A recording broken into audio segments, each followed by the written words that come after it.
कुरान मजीद ने कहा है अगर खसारे से बचना चाहते हो तो 4 काम करो, वरना तुम्हारी ज़िंदगी रोज़ ब रोज़ नुकसान में जा रही है, खसारे में जा रहे हो, असल माल भी ज़ाया हो रहा है।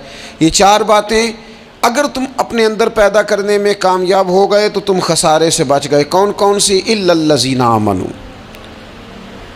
ईमान लाओ, पुख्ता ईमान, यकीन कामिल की दौलत।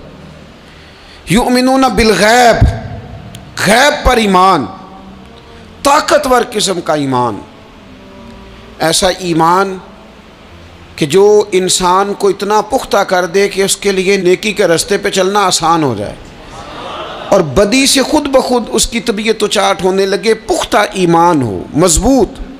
वामिलुस्सालिहात, और पुख्ता ईमान के बाद फिर आमाले सालिहा से अपने आप को आरास्ता करो। तुम्हारी ज़ुबान सच बोले, तुम्हारी आंखें शर्म हया वाली हों, तुम्हारा वजूद जब भी कबूल करे रिज़्क़ हलाल ही को कबूल करे, सोचें सुथरी हों, नज़रियात पाकीज़ा हों, तबीयत खैर खाई वाली हो, किसी के लिए अच्छे जज्बात रखते हो, तुम्हारा वजूद नफ़ा बख्श हो, हमेशा किसी का भला करने की ख्वाहिश तबीयत में मचलती रहती हो।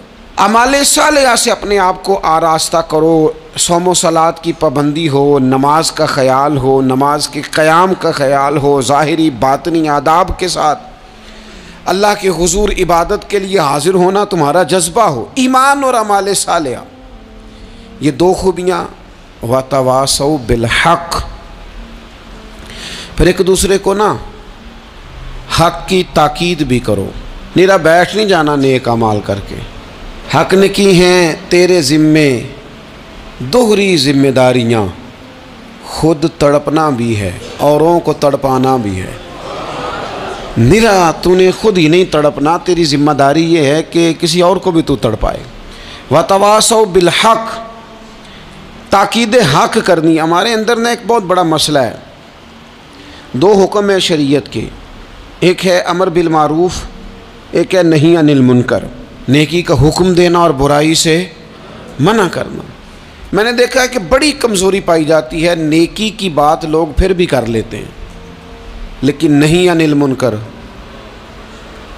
किसी बंदे को बुराई से रोकना, मना करना, तबीयत होती है गुड बुक में रहने की, मिजाज होता है सबकी आंखों का तारा बनने का।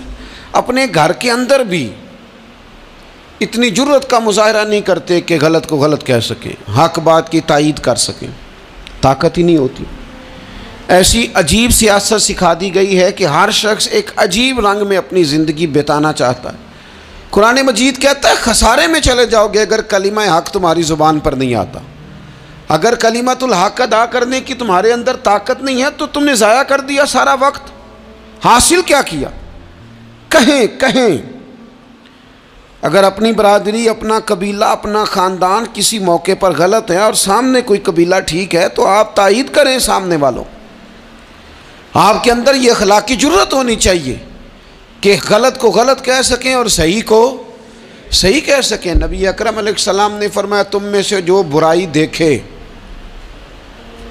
वो चाहिए उसे कि वो हाथ से बदल दे, मुजाहरा करे जुर्रत का, मैं नहीं होने दूंगा।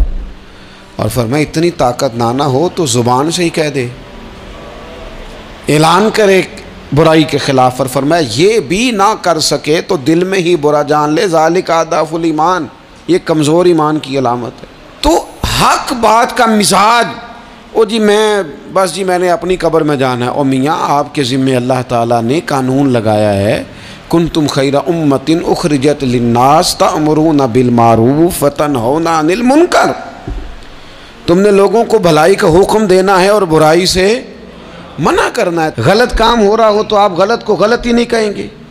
आपकी तबीयत इस तरह की हो जाए कि आप बात चुप साध लें, आपकी ज़ुबान पर किसी मजलूम के हक़ में कोई कलीमा ही ना आए। एक बस्ती में 2-3 लोग बड़े नेक रहते थे और बाकी बस्ती सारी गुनाहों में, माज़अल्लाह अल्लाह की नाफरमानियों में, हदों को तोड़ने में मशगूल थी। अल्लाह करीम ने फ़रिश्तों को हुक्म दिया कि इस बस्ती को उलट दो। फ़रिश्तों ने अर्ज़ की मालिक वहाँ तेरे 2-3 नेक बंदे भी तो रहते हैं। तो रब करीम ने फरमाया सबसे पहले इन्हें तबाह करना। मालिक नेकों को, परहेज़गारों को, और मैं ये किस तरह के परहेजगार हैं, ख़ुद तो नमाज़ें पढ़ते रहे और मेरी नाफरमानी देख के कभी इनके माथे पर शिकन तक नहीं आया,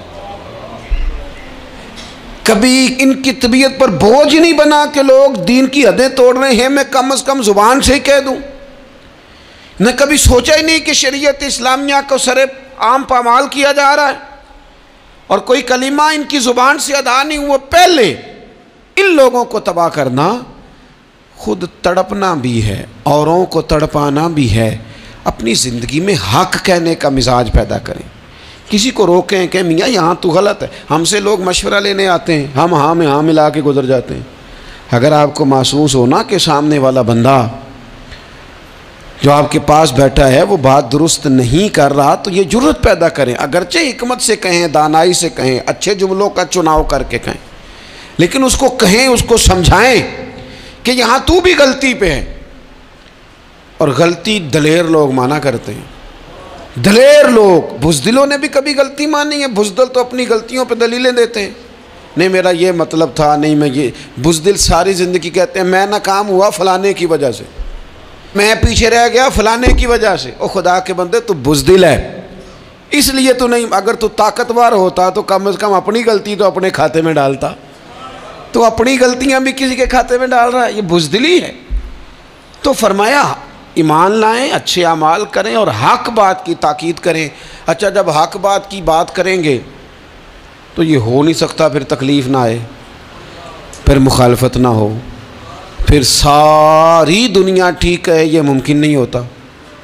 अब मुश्किल आएगी तो फ़ौरन कहा व तवासौ बिस्सब्र, एक दूसरे को सब्र की वसीयत करें। मुश्किल तो आएगी, जब आप हक बात कहेंगे तो कुछ लोगों के मुफादात पर चोट भी लगेगी, कुछ लोग मुखालफत भी करेंगे। आपकी ज़िंदगी अगर सब्र व तहम्मुल वाली है तो आप कोई काम कर जाएंगे, आप कोई मिशन उसकी तकमील कर देंगे अगर मिजाज में सब्र है। और अगर सब्र नहीं है, ठहराव नहीं है, चंद कदम नहीं चल सकते, थोड़ी देर भी आप आगे की तरफ नहीं बढ़ सकते अगर सब्र नहीं। एक तो ये है ना कि मेरा कंपनी में गुजारा नहीं होता, एक तो ये है ना कि मेरा दोस्तों में गुजारा नहीं होता, और एक तो ये है ना मेरा दफ्तर में सब्र ना हो, ज़िम्मेदारी से कह रहा हूँ, सब्र ना हो तो माँ बाप से भी गुजारा नहीं होता। मैं ज़िम्मेदारी से कहने लगा हूँ, सब्र ना हो तो बीवी बच्चों के साथ भी गुजारा नहीं होता। आपको सब्र करना है। मुझे बताइए, छोटा बच्चा है आपका, वो छोटा है, उसे पता नहीं है, वो कुछ ऐसे काम भी करता है जो गुस्से वाले हैं, तो क्या आप उस बच्चे को सज़ा देंगे? नहीं, आप सब्र करेंगे, आप समझेंगे कि ये मकाम सब्र है।